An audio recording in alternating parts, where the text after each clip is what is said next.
Tinatamas ako ay galing kay Lord. Sabi mo sa katabi mo, kapatid. Kapatid.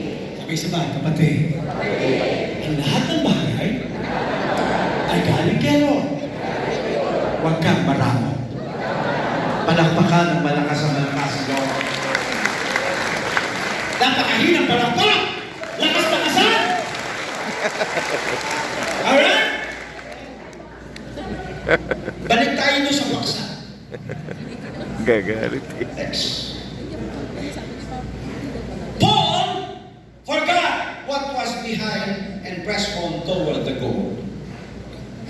Despite persecution, prison, and hardship, he kept his eyes on the eternal reward in Christ.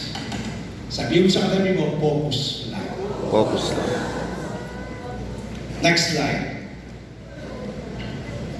A focused believer is an unstoppable believer.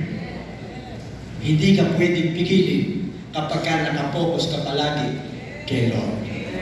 Amen? Amen. Yun po ang kailangan natin. Ang natutunan natin lesson dito sa buhay ng Apostle Paul, focus lang palagi sa ating Panginoon. Next. Jesus, our Lord Jesus Christ, is our perfect example of focus.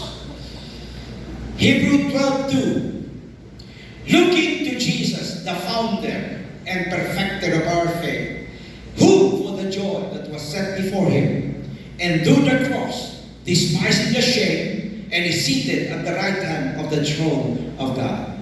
Looking to Jesus. Kanino kayo titingin? Kanino titingin? Sa ating Panginoong Hesus Kristo. Huwag kayo titingin sa obispo.